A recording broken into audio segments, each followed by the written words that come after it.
Hey everyone, welcome to the Facebook Live event. Today's event is all about sleeping your way to health. When we were preparing this presentation for this week, it's in full disclosure.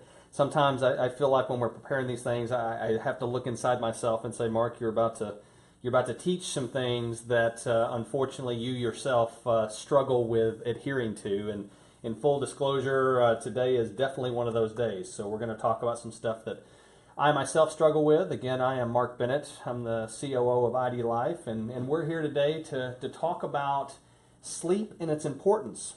So let's jump right in. Sleep is should be, I shouldn't say is, but it should be the most important thing that we do on a daily basis. It is vitally, critically important to not only our health, but also to avoiding disease, to repairing the body. But unfortunately, sleep is the one area almost every single one of us is willing to compromise on.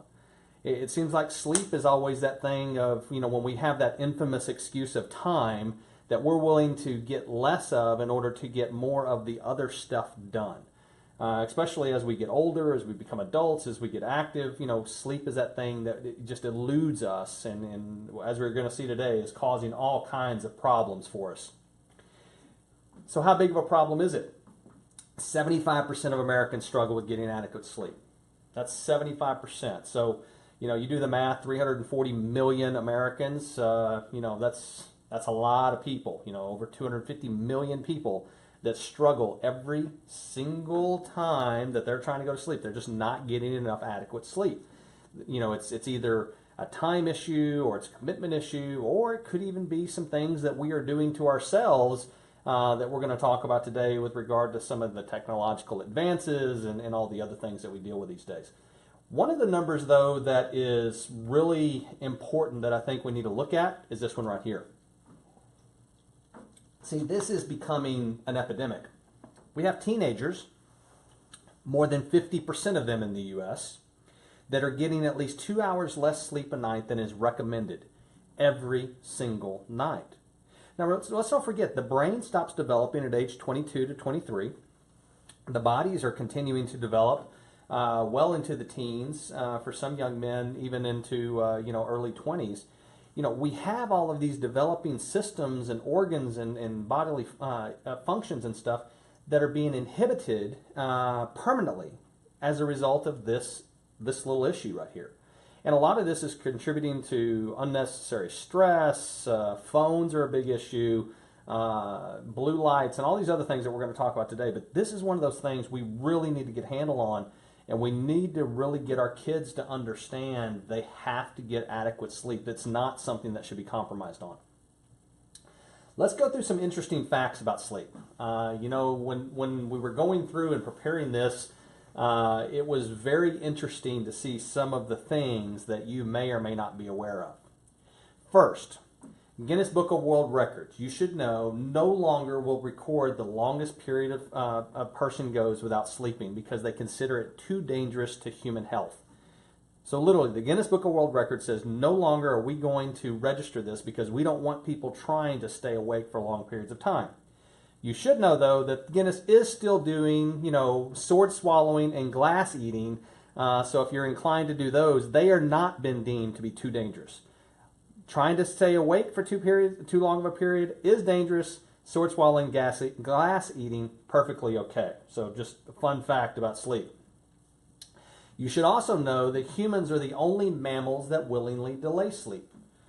All the other animals on the planet, they get sleepy, they go to sleep. They're not trying to keep themselves awake. We are the only ones that do that. So maybe we should learn something from the animal kingdom on this one. Let's look at this. How long does it take you to fall asleep? And see, I want you to think about this one for a second. Does it take you less than 5 minutes? Are you one of those types of people that your head hits the pillow and you just fall into la la land? Or are you one of those types of people that, your head hits the pillow and it takes you, about 10 minutes? The reason why I asked the question might surprise you. See, because if it takes you less than 5 minutes, you're more than likely sleep deprived. If it takes you about 10 minutes, guess what? You have an ideal sleep pattern. Now, That one's actually for my wife. You know, she's the type that can just hit the pillow and boom, she's gone. I'm the type that I hit the pillow and it takes me a while, but I can't tell you that I have the ideal sleep pattern. I can just say that on this particular one, you know, I get to win. But in the reality is, most people believe that when they're the type that can just hit the pillow, they fall asleep, they think everything's great and fine in the world. But really, what the scientists are finding is those are the people that are most likely sleep deprived and having issues in their sleep pattern. Here's an interesting topic. 75% of people dream in color. Now, another interesting fact, if you didn't know, is that you cannot dream about a face unless you have actually seen that face somewhere before. So think about all those wonderful dreams that you've ever had in your life about people, about places, about things. You can't dream someone's face unless you've seen it before. It's an interesting little fact. But what's interesting about this issue is 75% of people are dreaming in color. But did you know that before color TV, only 15% of people dreamed in color? It's funny how the human mind associates what it sees on a regular basis, but the reality is, prior to color television, yes, back in the 1950s when you had black and white, most people were dreaming were dreaming in black and white. Now, because we're inundated with color on a regular basis, 75% of us are dreaming in color. So another little interesting fact about sleep. Let's look at this one. 1 extra hour of sleep a night instead of watching TV. So, you know, this one is, you know, my wife and I just reversed. I won one a minute ago. Now she's going to win this one. I'm the type that, you know, it does this. So full disclosure, again, you know, you learn something as you go through these things. But the whole idea here is if you will simply just turn off that television and sleep that extra hour every night rather than watching the TV, you're going to lose about 14.3 pounds per year, because sleep is actually going to help you recover. It's going to help you restore. It's going to let the body systems do what they need to do, increasing your metabolism, and actually help you lose weight. A lot of people are heavy and or struggle with weight as a result of inadequate sleep, one of the things that we're going to go through in a second. But the whole idea here is simply by turning off the television and putting your head on the pillow, you can lose some weight. Now this one's interesting. This one's for all the moms and dads out there with little ones. You know, the scientific studies have been shown that if we put babies down to sleep when they are tired as opposed to when they actually fall asleep. So, you know, when my daughter was little, you know, I used to rock her until she fell asleep, and then I would put her in her crib, and she wasn't the greatest sleeper in the world. When you're looking at all the research, what you're finding is if you put them down when they're tired, they will become self-soothers, which means they're going to fall asleep independently, and they'll also be able to put themselves back to sleep if they wake up during the night. So if you have a restless baby and one that doesn't like to sleep at night, one of the things you might want to try is, instead of putting them completely to sleep in your arms, is getting them tired and then laying them down in the bed so that they can fall asleep naturally. Just one of those fun little things that you might want to try to consider. Here was an interesting thing as well. Of the percentage of doctors that don't feel they have enough time to discuss sleep-related issues during office visits, when they did a survey, it was 60%. What's interesting, though, when they asked those same physicians, you know, should sleep be brought up during an office visit that somebody's coming in, especially on an annual physical exam and things like that, the physician said 82% of physicians believe that sleep should be discussed between the doctor and patient, because it is a direct link to disease and disorders. So what's interesting here is a lot of doctors don't think they have the time, but 82% of them believe that that is part of the discussion that you should be having with your physician. So just keep that in mind when you're talking to your doctor. Now this one is off the charts, what we're about to talk about here. And if you live with a snorer, then you know exactly what I'm talking about. But 30% of Americans, roughly a little over 100 million people out there, are snoring on a nightly basis. Now, that snoring is the primary cause of sleep disruption for 90 million people every night.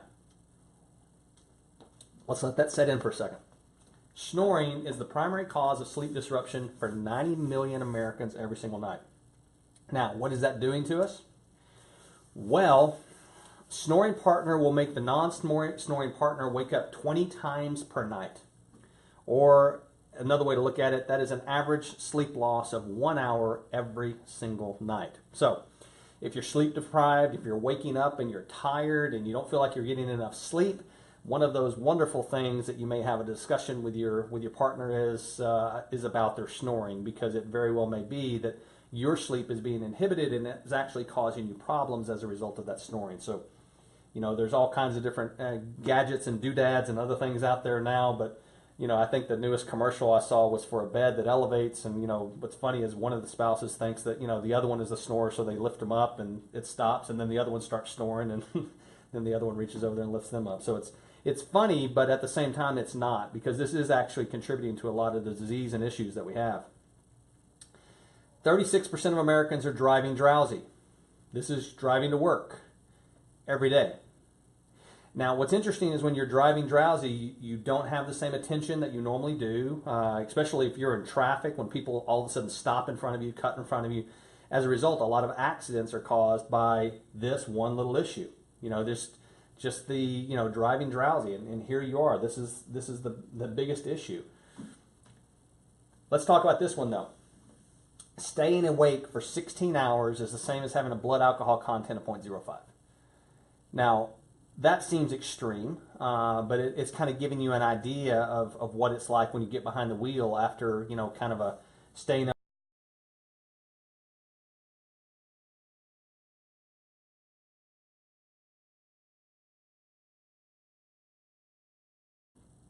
Stay awake while they're behind the wheel of a car.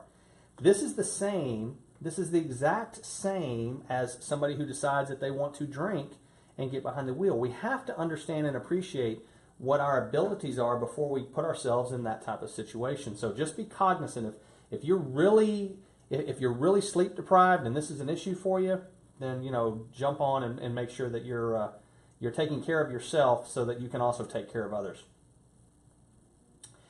Let's talk about sleep deprivation. See, sleep deprivation is a big issue. And in fact, it has been directly linked to 3 major disasters that have happened in the world. In fact, sleep deprivation was directly linked to the 3 Mile Island nuclear meltdown that happened here in the States. It was also linked to the Chernobyl nuclear accident. In fact, that place still kind of glows like a Christmas tree. It was so bad.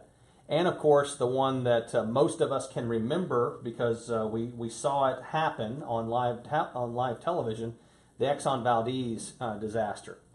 All 3 of these, once the investigators went in and did their work, found that sleep deprivation played a role in all 3 of those things occurring. So, you may not work in a nuclear power plant. You may not run a steamship, but you do have a job. You do have a car. You do have things that you're doing. Sleep deprivation does inhibit our ability to function as well as to react, and sometimes it can cause mass problems. Dysomnia. Now, this is something a lot of people had never heard of. A lot of people have heard of insomnia before, but they've never heard of dysomnia before. That's the inability to get out of bed in the morning. So these are the people that love their alarm clock, the ones that love it so much that they want to hit it 10 times a morning and continue to sleep, and hit that snooze button. These are the people that, aren't the morning people. They don't want to crawl out of bed. Well, did you know, though, that is an early warning sign of nutritional deficiency? That's right. If you're one of those people, if you have a hard time in the morning trying to get out of bed, if you're one of those people that continuously hits the alarm snooze button, it very well may be an early warning sign that you have a nutritional deficiency that you need to pay attention to. Also, it's going to exponentially increase your risk of heart disease, diabetes, obesity, and depression. See, sleep is directly linked to the greatest risk factors for death and disease that we have in this country. I mean, what you're looking at right there are 4 of the top causes of disease and death in this country. Heart disease, diabetes, obesity, depression. I mean, you can't get any higher than this. And all of this is related to our inability to simply take the time, yes, I'm saying take the time, to spend more time sleeping. A very pleasurable thing to do, by the way, something that's actually enjoyable, something that actually gets you great benefit. You actually now have permission to sleep more because you actually do need to sleep more. Now, I will tell you, too much of a good thing is a bad thing. A lot of scientists have shown that sleeping too much can actually cause problems. But the reality is, you do need to take the time to sleep more. Because if you don't, and you're one of these people that decides, hey, 5 to 7 is enough for me, well, you're going to start on this disease path. But if you're one of those people that says, hey, I can operate on 4 or 5 hours of sleep a night, you need to know these stats. If you're one of those people, you have a 2.5 times higher risk for diabetes, you have a 45% higher risk for heart attack, 12% higher risk for death, and a 500% greater risk of being overweight. That's right. If you're one of those people that says, oh, 4 to 5 hours enough for me, that's all I need, you are exponentially increasing your chances of struggling with weight for the rest of your life. Take the time, actually find your bed, spend more time in it, get some good rest. Now, how can weight be connected to sleep? How is this possible? Well, you actually have 2 hormones in your body that kind of affect your hunger and your what we call satiety. It's when you feel full. Leptin is that full receptor. That's your full receptor hormone. That's the thing that goes into the body and says, hey, you know what? I'm done. I don't need to eat anymore. In fact, this is a great chart kind of showing you what happens before you eat. You know, that ghrelin hormone is going through your body and, you know, the stomach is like, hey, feed me. When you finished eating, you know, the leptin hormone is saying, hey, I'm good. I don't need any more. That's what's happening here. You know, you basically have these things. Now, when you don't sleep, okay, and you're sleep deprived, what happens is your ghrelin hormone is turned on and your leptin hormone is turned off. Another way to look at that is this. And it probably is about this extreme. Ghrelin, again, I'm hungry. Leptin is, you know what, I'm good, I'm fine. But because it's asleep, that ghrelin thing is out of control because there's nothing there to stop it. In fact, one of the images that you can get in your head is this one right here. I mean, you literally are kind of the pig at the trough. I mean, it's just one of those, it's buffet time. It's time to just eat away. It is one of those things where when we don't get enough sleep, we are literally out of control with our eating habits. It's just, unfortunately, that's the way our hormones work. There's no way to get around it. We have to understand that sleep is directly related to our appetite and what we're doing.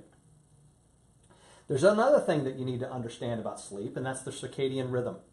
See, the circadian rhythm is the body's natural process of telling us when we need to start getting tired, when it's going to start producing melatonin, when it's actually going to start giving us that sign of, hey, it's time to go to bed.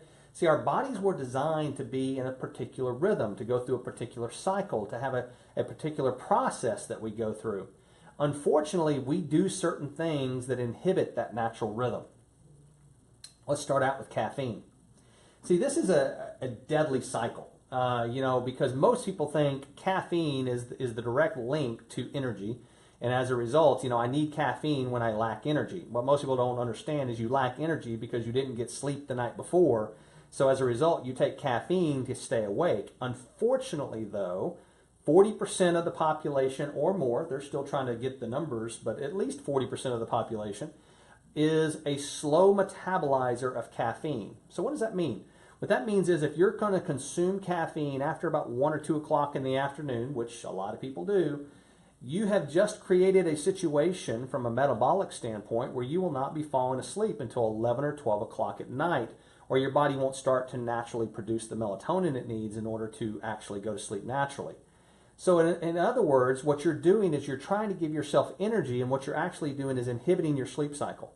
And if you have to get up at 7 o'clock in the morning, you're basically causing the issue by simply adding caffeine to the diet. So understand that, you know, caffeine is that cyclical type approach to taking care of the issue that is directly linked to our inability to get enough sleep in the first place.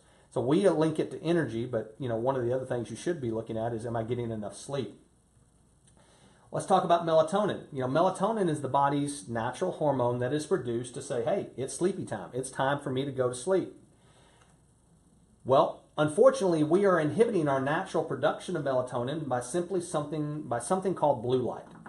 See, blue light is on the spectrum of light right along the same thing as UV light. You have the UVA, UVB, and then, of course, you have that blue light that's just shooting in. So what happens is when we start looking at these things that have blue light, our body is basically saying, okay, well, it's not time to start producing melatonin yet because obviously it's still, quote-unquote, daylight. and I don't go to sleep during daylight, and we're messing with our circadian rhythm. The three main reasons of blue light causing our inability to sleep are these things right here. All three of these things are found in most bedrooms. You have an alarm system that, yes, it has a blue light on it, a television, which is going to inhibit our ability to produce melatonin naturally, and then our infamous cell phones. Those cell phones, even now, even the cell phone companies are starting to figure it out. You know, the newest iPhones, you can actually set a time when it's going to go to what they call a warm light or a yellow type light.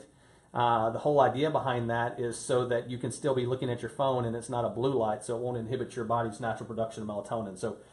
But let's look at the phones for a second, because they play a secondary role that we need to understand. See, those phones cause us to be Pavlov's dogs. If you understand who Pavlov was, you know, he's basically trying to teach people how they react to situations based upon a cue. In this particular, a bell knew that, you know, hey, it's food time. What's interesting is we're the same way with our phones. Think about it. Every time it rings, dings, vibrates, or makes any type of sound at all, our natural reaction is to reach for it, move for it, try to find it. I mean, the average American spends less than 15 minutes with their phone out of arm's reach a day. Usually that's because they're in the shower. But for the most part, it is one of those things where we unconsciously are reacting to when this thing vibrates or dings or whatever. What most of us do, though, is right at night, before we're going to go to bed, we put these things next to the nightstand. We put it on sleep mode so that, you know, it's just sitting there, it'll just vibrate. And we unconsciously react to it even while we sleep. See, because when that thing vibrates on the nightstand, while you may not be conscious of the fact that you're waking up, you may be in a nice deep REM sleep, but all of a sudden, boom, you get brought into that stage 1 of sleep, and you're almost so awake, sometimes people actually reach over there to check it. Trust me when I say the little email that you just got from Macy's or one of the other department stores about the super special sale that they're going to have will wait till morning. You got to get this thing out of the bedroom. It is causing all kinds of issues and problems for our sleep patterns. Sleep aids, big issue in this country. They're all over the place. All kinds of different forms. I mean, from masks to dream catchers, you name it. There's all kinds of types of sleep aids out there. But the main one I want to talk about is this. Over 65 million prescriptions written each year for sleep. 65 million prescriptions. On top of that, we have over 100 million over-the-counter sleep aids that are sold. Now see, unfortunately what happens is when we move to the pharmaceutical world, or even when we move to the over-the-counter world, we're dealing with products that have an addictive quality. Because see, what happens is it starts a cycle. It starts a cycle of these things are loaded with ingredients that basically stop the body's natural production of melatonin. What we're telling the body is, hey, look, you don't need to produce melatonin because I have this sleep aid that's going to help us go to sleep. So stop producing the melatonin naturally. We'll just use this thing. So what do I mean by this cycle? Well, see, if you start out the top, you can't sleep, so you take the sleeping pill. Unfortunately, what happens is the body starts to develop a tolerance for that, so you increase the dosage to the maximum amount it calls for. That increase causes an addiction because when the body has this sleep aid in the system, it will not produce melatonin, which means, guess what? You stop taking it for a night, you can't sleep. Why? Because the body doesn't think it needs to produce melatonin because it stopped doing it when you started taking these sleep aids. So you have this addiction. The only way you can sleep is by taking this pill. Well, when you decide that I'm going to stop doing it for a while, you're going to go through withdrawal, which is going to cause the insomnia to come back. In other words, you can't sleep again, which creates the dependency that starts the whole cycle all over again. See, we have to avoid situations where we are going to be taking things that stops the body's natural production of melatonin. It's not something that's healthy for us. It's not something that's going to help us. We have to get off the cycle. Now, how is one way that we can do that? The best way that we can do this, is something that we actually teach our children. See, I mean, when we are trying to get an infant to get into what we call a cycle, or we're trying to get them into a pattern, or we're trying to get them into, that wonderful schedule that everyone wants to get the kids into. And that means bedtime at 8 and they wake up at 7 and, everything's great and fine in the world. But here's the thing, every time, as parents, we know we're going to have a certain bedtime, we're going to have a certain ritual, we're going to do certain things, And the body is going to naturally get used to that. And what I'm talking about here is the kiddos. And what happens is about 30 minutes before that natural ritual begins, the body starts signaling the concept to the hormone of melatonin and saying, hey, look, you need to start producing, because here in about 30 minutes, I know we're going to go to bed. So I need you to start getting me tired, because I know this system is coming through, because my circadian rhythm is telling me this is the natural time when I'm starting to wind down for the evening. So we teach our kids this and we do all these things, but unfortunately we don't ourselves practice what we preach as adults. The best thing that you can do for your sleep pattern is to develop a normal habit. When you're going to take your kids and you're going to establish that time, do the same thing for yourself. You know, whatever your ritual is going to be, try to establish a guaranteed bedtime that you're going to bed every night.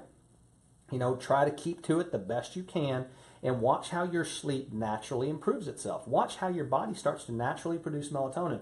Get the blue lights out of the bedroom. Do all those things. If you still struggle, though, because some people will. I mean, there's a lot of people out there that have stresses in their lives, and they're dealing with other diseases and muscle-related issues and pain and those types of things that are causing sleep issues.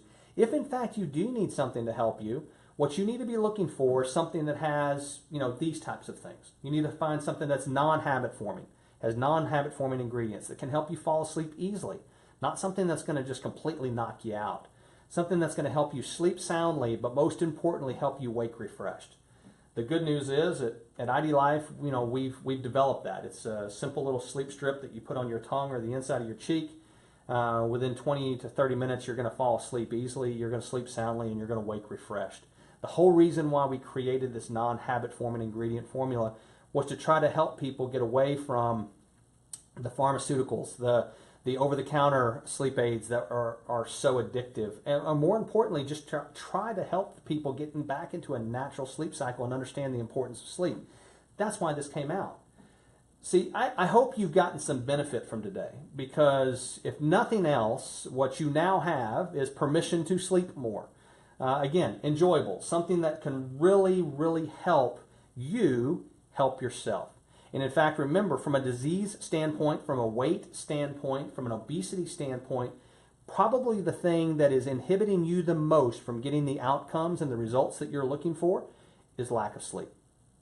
I cannot overstate the importance of it, nor can I overstate how important it is for you to actually stop compromising on your sleep for everything else that's happening in your world. You need to give it the attention that it deserves. If you want to learn more about what's going on at ID Life, every Monday night, our CEO is doing a live event that I encourage you to plug into. It's part of our Road to Revolution. Speaking of revolution, that's our big national event right here in Frisco, Texas, April 20th through the 23rd. Everyone is invited. In fact, last night we had Jen Wiederstrom here at the office doing her book signing, and she was telling everyone that she will be at this event, the 20th through the 23rd, doing a workout, signing her book, speaking on health and wellness. I mean, it's going to be an amazing thing. You do not want to miss it. Next week, same time, same channel, we are going to be back, and we're going to talk about hydration health. We're going to talk about water. We're going to talk about electrolytes. We're going to talk about why people's inability to drink the wonderful substance that we refer to as water is inhibiting not only their health, but also inhibiting their desire to get the results they're looking for in the gym, in their weight, in their health, or in their mood. So to learn more, to get more information, I can't wait to talk about it with you next week. So on behalf of myself and all the people here at ID Life, thanks for being a part of the event today, and I look forward to talking to you again soon.